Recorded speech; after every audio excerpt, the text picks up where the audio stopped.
The Cleveland offense ready to go. One possession game. Time very much a factor. How does the offense handle this situation? Well, in a lot of cases, they should be somewhat relaxed. And I know that's counterintuitive because this is a pressure situation. But this is Friday practice every week of the season. You go over this situation, having to go downfield, limited timeouts, got to get out of bounds and keep the drive going and set yourself up. Defensively, you can't just lay back and let them do whatever they want. So it is a cat and mouse deal here. How much pressure will the defense bring, and how much pressure can the offense handle? We're going to find out. And that won't help much. Only a yard on first down. Now the Browns will use the first of their 3 timeouts as they'll stop the clock with 12 seconds to go in the football game.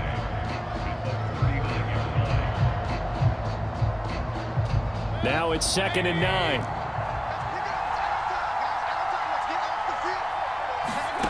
Mayfield to throw. He's going to let it fly. And this is dropped. Oh, it's incomplete. He had a big gainer in his sights, but he could not reel it in. So after all of this, it comes down to one final play. And just think of what it's going to be, because from this distance, you've got to be prepared for everything. Hook and laterals, tip balls, you name it. A lot of laterals after a catch. Just got to be prepared, stay on your feet defensively, and tackle someone.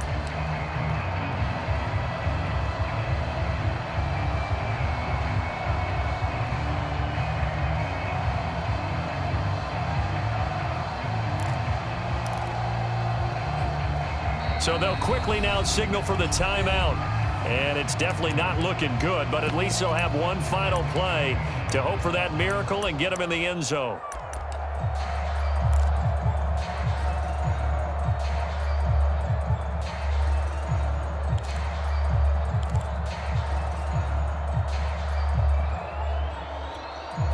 After an incomplete pass on 2nd down, that'll leave them trying to convert on 3rd and 9. Now Mayfield. Now a desperation throw deep downfield. And this is caught. And he's into the end zone. Unbelievable. A defensive collapse on the final play. And Charles, they can tie it with a PAT. I cannot believe that.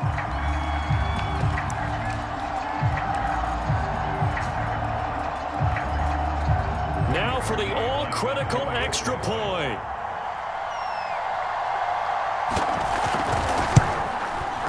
He's got it. No problems there. The extra point up and good, and we are headed to overtime. It's a little teaching moment here. Overtime rules. Remind us how this goes, partner. Okay, so in the past, we had sudden death. First team to score wins, but no longer. Now, if the team receives the ball, scores a touchdown, they win the game. If they kick a field goal, though, or don't score, the other team gets a possession.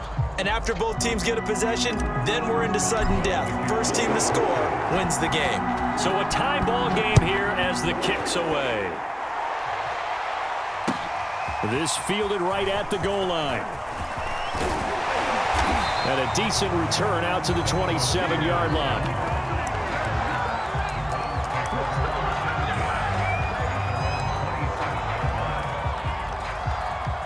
The Browns drive about to get started. They control their own destiny here. They have the football in overtime. Obviously, a touchdown would win it. And I think teams around the league are still adjusting to the idea of going downfield, scoring a touchdown wins the game, because they were used to just going downfield and trying to get in field goal range to win a game. Still having to make that transition. Let's face it now, the ones who are doing it best know they need to go down, attack, put the ball in the end zone, and not leave it up to a field goal and give the other team a chance. As we said, they control their own destiny now. And maybe a measure of revenge there. He's had his way in this one, but this time they get him behind the line. That's going to go down as a loss of 5, and it brings up 3rd down. And a big loss here as he's taken down. Montez Sweat gets to him well behind the line of scrimmage. That is a loss of 17 yards. Here's Jamie Gillen now, as his first punt will come from inside his own end zone. He steps into this one, and this is a rocket. Here's McLeod on the return. And he'll be out of bounds, but able to get it up past the 45. Very good return that time. 18 yards. And the Steelers will go on offense here, 1st and 10. The Steeler offense here about ready for their next drive. Their defense did its job, got the stop. All they need is 3, and this is over. Couldn't have done much else other than score themselves and end it. But they turned it back over to him, and now all they need is a field goal to win the game. An excellent job by the defense. Can the offense finish things off? Yeah, part 1 is done, now part 2. 7 yards on the pickup there, and it'll leave them with a 2nd and 3. Well, no matter how they phrase it, staying on schedule, staying ahead of the sticks, whatever you want to call it, 7 yards on 1st down, that fits the bill. A good run, got 7 on 1st. Here's 2nd and 3. Here's another carry for Harris.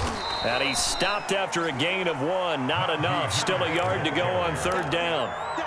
Defensively, we always know that he is tough in run support, and I think the way that he gets there is he understands what an offense is going to do before the ball's even snapped. A great job of scouting prior to the game, then reading, reacting, and taking the right path to the ball carrier.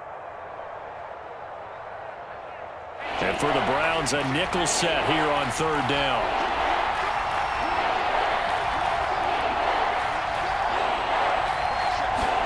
Now what can Haskins do here in overtime? Right side, Claypool's got it. Good defense holds him to only a yard, and it'll be 4th down. I thought they might take a shot down the field, but instead they ran a little drag route there. I think they were hoping he could catch it and run away from the defender. But a really good job keeping the play in front of them, and they force a 4th down.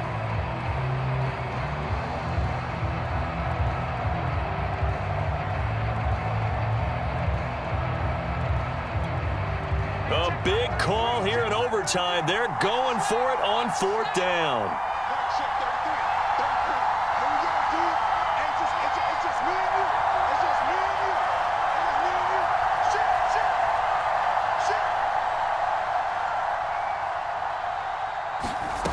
Here's Haskins out of the gun. And a quick throw here, that's complete.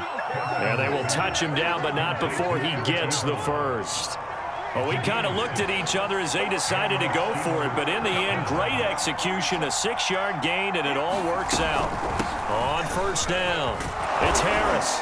And the result here, a pickup of 8. Leaves him with 2 to go on 2nd down. And that looked like some pretty easy yardage there right up the gut. And he's a guy that has some height to him, so when you don't have to drop a shoulder or create or get through contact or trash, makes it a lot easier to stay upright, see the field, and make a run as we just saw there. He's going to fire one deep left sideline. And that is incomplete. Oh, he had it and dropped it. That is an unforced error there, and it takes away what could have been a touchdown. After the incompletion, here now, 3rd and 2.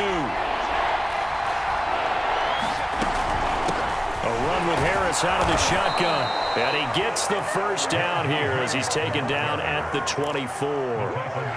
Now a 2nd timeout called for by the defense. They'll be left with just 1 remaining here at OT.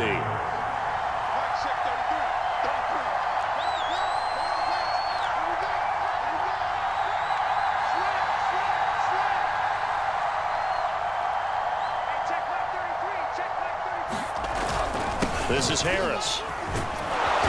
And he'll get him inside the 15 down to the 14-yard line. Now the defense will burn their 3rd and final timeout. It'll be their 2nd and final timeout, remember, here in overtime. We'll be back.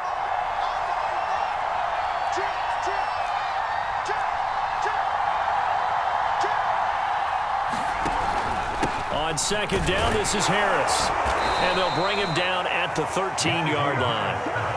A gain of just a yard, but it's a 1st down. And I know you, with every carry, especially in overtime, you're just saying, if you're that ball carrier, hold on to the football. Hold on to it, protect it, but not necessarily settling, because you're trying to get to the end zone. You're trying to end the game right here. And I know the defensive guys poking, clawing, raking, trying to knock the ball free and protect their end zone. Yeah, like you alluded to, especially this part of the field. They've had some success here in overtime on this opening drive running the football right back to that well. And why not? When you have that kind of success, make them stop you, and until they do, keep going back to that well you just spoke about. I think there's more water there and available to them. On second down now, it's Harris. He pushes forward from maybe 3 down to the 6-yard line.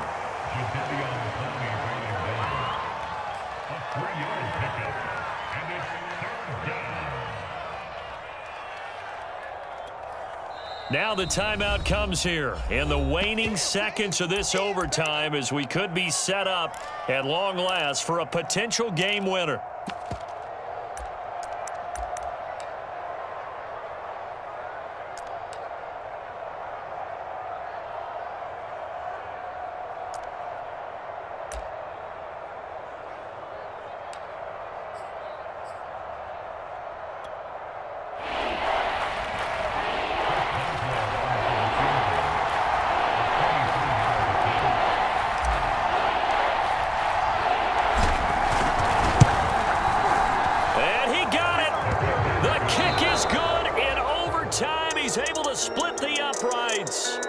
Now remember, this one is not over, but with the time running short here in this overtime, that could very well be the game winner. Yeah, remember now, the other team does get a possession, but when the clock runs out, that's it. So that was a well-calculated drive to use up the majority of the clock and leave your opponent with little to no time left. So that'll do it for us. For my partner, Charles Davis, and all the hard-working men and women on our crew, I'm Brandon Gaudin. You've been watching the NFL right here on EA Sports. With that, we say so long from Cleveland.